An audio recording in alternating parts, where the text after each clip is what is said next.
Your life comes down to your decisions, and if you change your decisions, you will change everything. I was 41 years old. I was unemployed.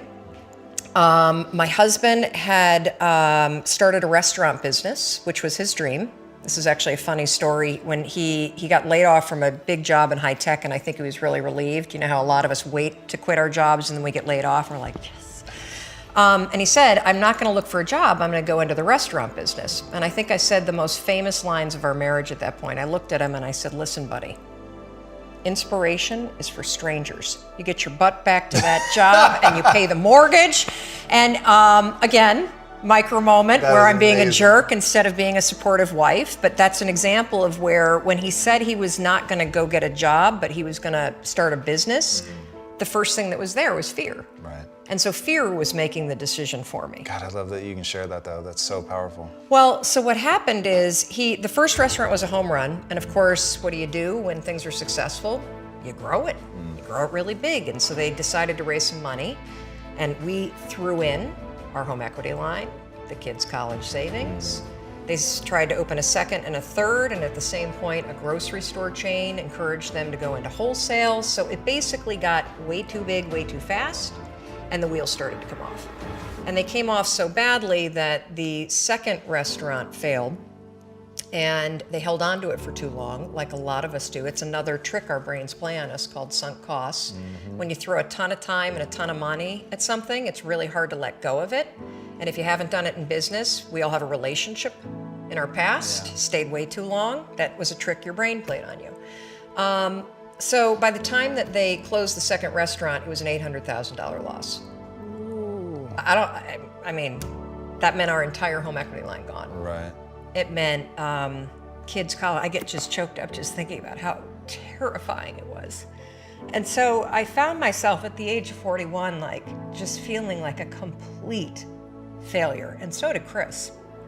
And to make it worse, not only had we lost all of our savings, but so many friends and family members had invested. And so there was this real tension between the truth of what was happening and what you had to do in public, because it was a public business.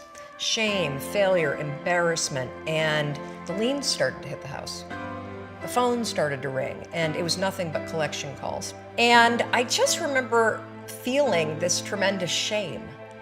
And at some point, I think we all hit that moment in life where things just are not going how you thought they would go.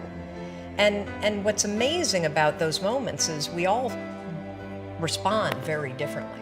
So my husband, he would spring out of bed and he would head right out that door, 6 o'clock in the morning, and he would go meet his partner and they would go to the bank and they would dig right in and they would face their problems head on.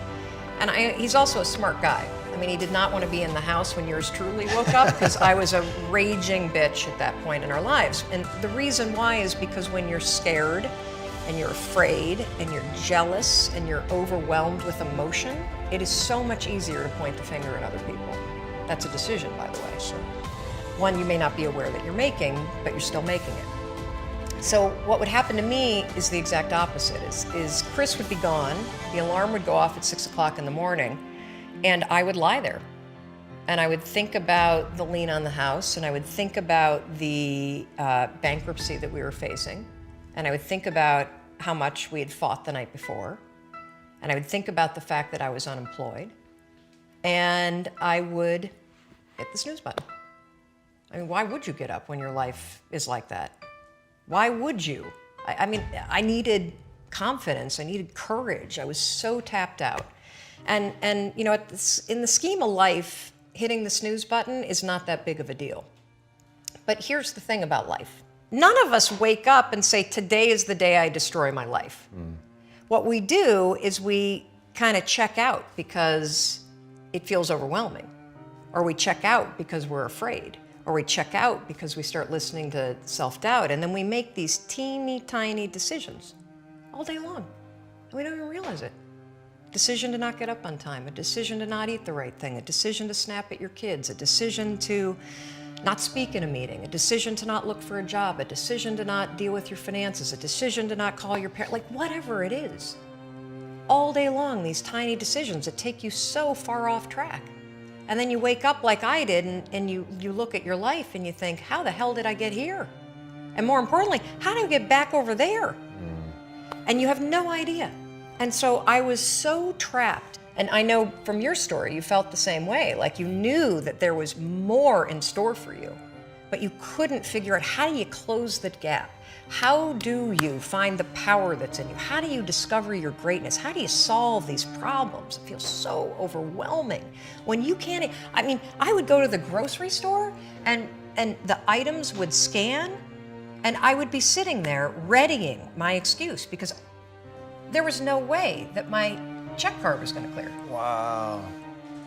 So I got in this struggle with myself that a lot of us find ourselves in, and that is you get trapped in what I call the knowledge action gap. You know what to do, but you can't seem to make yourself do it, right? I mean, every one of us is one Google search away from a list of instructions that if you follow any of them, it will change your life. But how do you get out of your head and stop thinking about what you need to do and actually do it? And in my case, this stuff was pretty easy. Get up on time, make breakfast for the kids, get them on the bus, start looking for a job. Be nicer to Chris. Don't drink so much. Instead of isolating yourself, pick up the phone and call a friend. Get yourself out into the woods and go for a walk. Start running again. Like all these little things that I was capable of, but I couldn't get out of here. Could not get out of here. And if you're stuck, that's the problem. The problem is you're in your head, you're thinking. That is the universal problem. And it all starts with this knowledge of what to do, and then you hesitate and you think about whether or not you feel like doing it. So for a couple months, I was really stuck. Chris would get up at 6, I'd hit the snooze, and then I'd hit the snooze, and then I'd hit the snooze, the kids would miss the bus. And then every night I'd do the same thing. I'd go in bed. Have you ever had one of those nights? Probably before you started your company, but where you go in bed and you're like, all right, Tom, that's it. Tomorrow, it's the new me. Tomorrow, I'm gonna get up on time. I am gonna go to the gym. I am gonna look for a job. I'm not gonna drink so much. It's gonna be amazing. The new me, the future me. Woo! Let's do this, right? Then you go to bed and you wake up 7 hours later and you're like, I don't feel like the new me. It's the only, that's a stupid, see, motivation's garbage. It's never there when you need it. Ever, ever, ever, ever. And so here's what happened to me, and thank you for wearing the NASA t-shirt. It's a really stupid story. It's a powerful story. So one night, Chris had gone to bed. I'd been struggling. We still had all the same problems. We still had a lien on the house, still facing bankruptcy, still fighting like crazy. I was still unemployed. They still hadn't figured out like the solution yet for the business. And I was about to turn off the TV, and there on the TV, there was this rocket launching, and I thought, oh my gosh, that is it.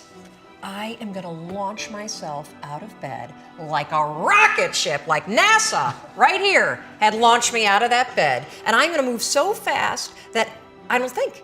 I'm gonna beat my brain. Now, here's a really interesting point. I talk a lot about your instincts and inner wisdom. And we can get into this a little bit later, but a lot of us talk about the fact that you have a gut feeling. But what all this research that I've done for the book and all the speaking that I do, what I've discovered that's fascinating is actually when you set goals, when you have an intention on something that you want to change about your life, your brain helps you. What it does is it opens up a checklist, and then your brain goes to work trying to remind you of that intention that you set.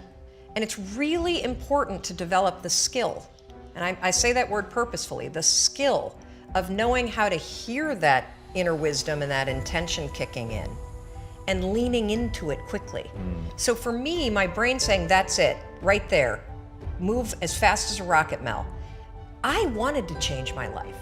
And I think most people that are miserable or that are really like dying to be great and dying to have more, we want to change. We want to live a better life. We want to create more for our families. We want to be happier.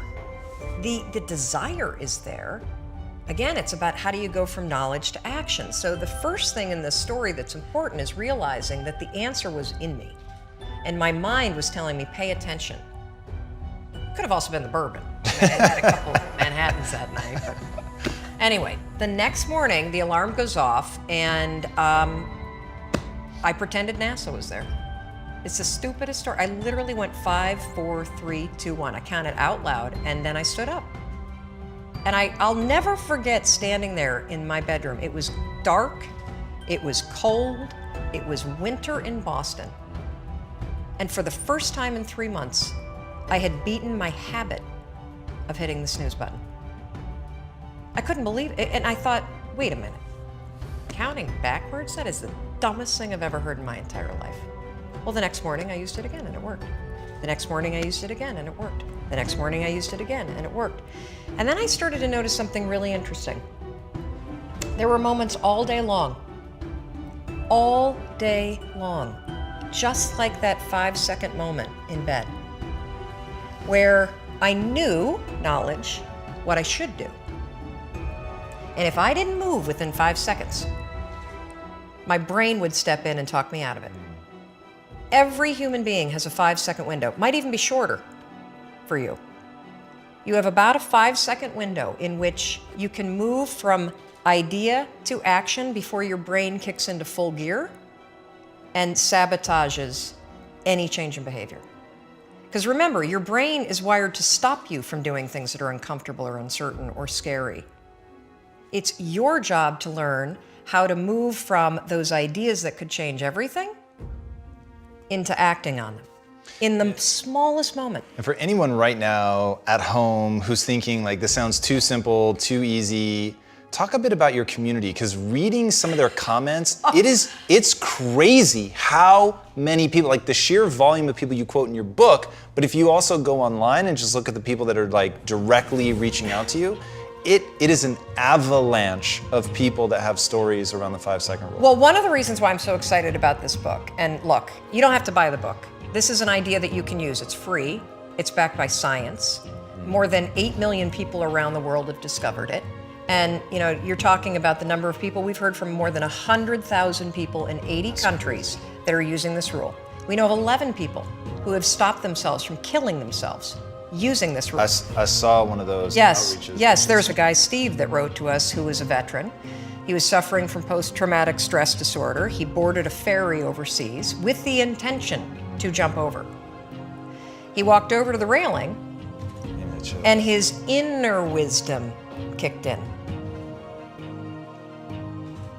In that moment, the 5-second rule, 5, 4, 3, 2, 1, counting backwards, moved away from the railing, asked for help, saved his life. His story has inspired countless other people that have heard me in the speeches that I give around the world about this one tool.